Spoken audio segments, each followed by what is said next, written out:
What is up, everyone? It's Wild Runs here, and today we're talking about potentially the best tournament of the year.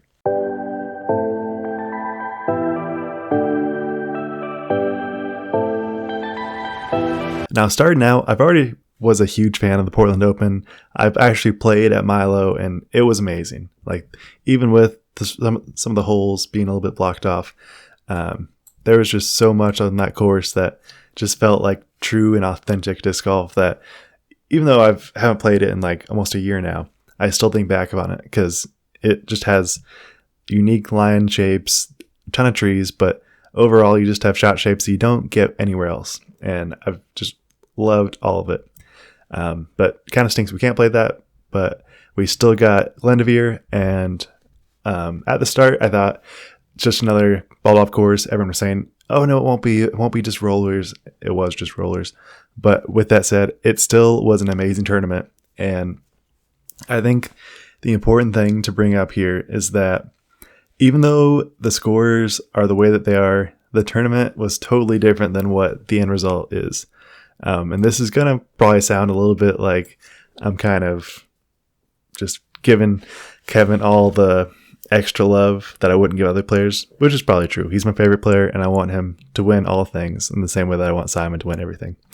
But with that said, I think it's important to actually look at how things could have gone down differently if just a couple holes went different. And I know it's not the most productive way to go about things, but I'm going to do it anyways. All right, so looking at the scores, we see tons of blue, and honestly, I think for the most part, we can kind of just like not even really count rounds 1 and 2, at least for the top card, because the scores weren't really that differentiated. It was really a couple strokes between the top first place and like 7th place. So that doesn't really matter.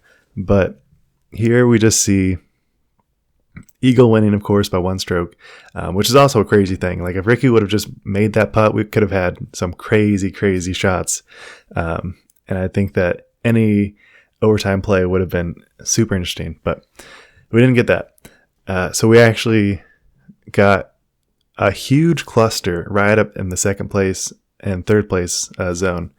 But the important thing here, obviously, is why did Kevin do so well and then choke? It's almost like a laughable thing right now because he hasn't had a hot round. Or he's had hot rounds. He hasn't had a hot finish in the entire year, which is really a bummer because he is such a good player. And just seeing him actually play, I'm like, yeah, he's the real deal. Even though he may not be the most consistent, he is just amazing. So let's zoom in a bit. All right, so I didn't see any of Austin Hayden, so I don't really know how he did. But Simon could have easily walked away with this with a win. He just didn't really come out on top. He had a couple unlucky shots. Not being able to throw sidearm really hindered him, I think, a bit.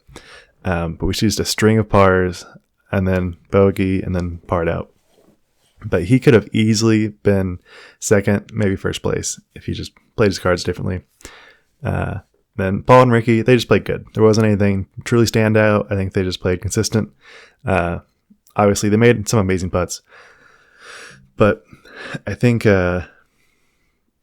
honestly, even though Paul's score was the same as what Calvin got, I think Calvin's comeback is pretty crazy because he started out, I would think, 5 under.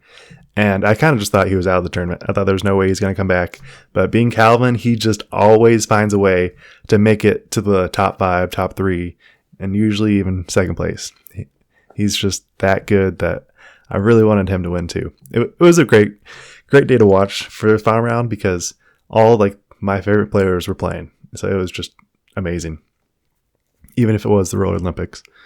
And then same with Eagle. He has the same thing that I think the other top players had, where they didn't really play that well. You can see like 6 down is like good, but for a lead card, trying to compete with somebody that was 2 strokes ahead the entire round, he just did not play in a confident manner. He was missing a lot of putts, and let's expand this. We can see, missing 1, 2, 3, 4, 5 circle 2 putts is just not like Eagle. He's potentially going to make 80% of those on some days, and he was just not on it. I think he had his head too far gone towards the end where he thought he just wouldn't win. And even though I'm happy the Eagle won, I do kind of like that defeatism, because I saw the runaway victory for Kevin, and so it just hurt so much that he couldn't finish on top. But the thing I want to talk about most about today is not Eagle winning. That's great, but it's got to be Kevin. All right, so we see just absolute madness today. Like, this was probably the best card of the round, or best card of the year. Everything that happened for Kevin was going his way, and if you look at it, it's all circle one. He made one crazy outside circle putt, but for the most part, he was just playing consistent. He had his shots mostly dialed in. I always worry with his circle one putts that he's going to choke, and we see 2 missed circle one putts, but disregard that. For the most part, he was just destroying this round. I was always worried, but he had the consistent flow of a confident player, and if he is confident, then he's going to continue to display that confidence. But that, as we get here, is his downfall. He missed one upshot, which you guys probably already know, and then rolled OB, missed another one, and then I think he missed a third one after that and made his 7th. So definitely not how you want to go down with 3 holes after that. But I think the takeaway here is this is Kevin Jones's, like, it's not a win. You can't call it a win. He didn't win, but it's as close to a win as he's going to get this year.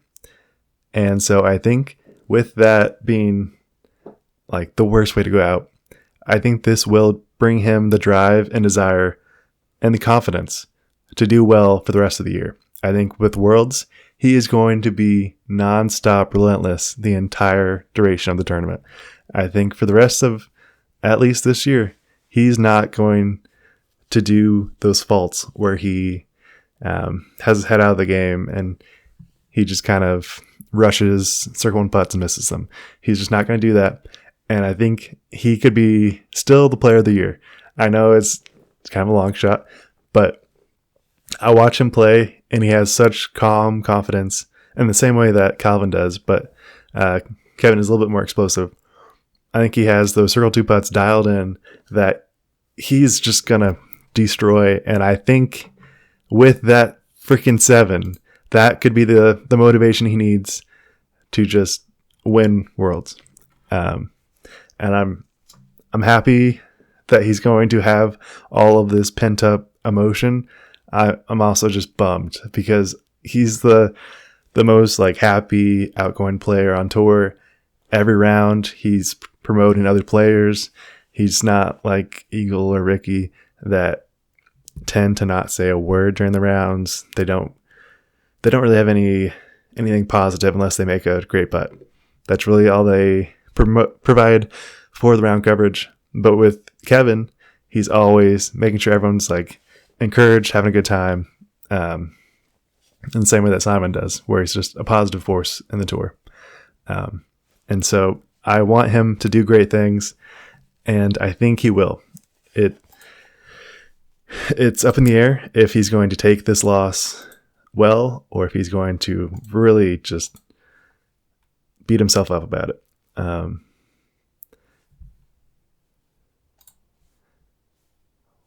But I think if we look at how he's played, and we look at like previous weeks, he's had the hot round consistently. There's been at least one round where he has a hot round. And so with that, he's going to consistently play good. I think with all of these factors coming together right around Worlds, I just think there's so much reason to know that he's going to play well and he's going to be a top factor. And I think even though Paul and Ricky got second, like that's a good finish, I just don't think they have the same confidence that somebody like Kevin does. I think he will just destroy everyone, and it's going to be awesome in the same way that his win last year was just unexpectedly awesome. But people usually had words to say that he didn't actually earn the win last year. He just got lucky. I think if he wins Worlds, there's no discussion if he's just like a good player, not a great player. There's going to be no discussion. He's going to forever be known as a great player. And like, he's got this in the bag. I believe with this final round, you just see it. You see it in all of his throws. I wasn't able to watch a lot of second round coverage, but I'm pretty sure that he also did amazing. So with that said, I'd like to know your guys' feedback and what you guys think for if Kevin's going to do well from this or if he's going to struggle for the rest of the year because of this loss. It is a lot to put on his back, but he was an athlete in college, and I think I hate it when people on the coverage say that that's like a thing that actually affects him that much now. But I do think there's certain skills that he's learned from that, and I think that with his play style, having the confidence that he's had before for this week and previous weeks, they're just going to build and build, and he's just going to be unstoppable. So with that said, have a great day, and I look forward to talking about Kevin potentially winning Worlds. Thank you. Bye.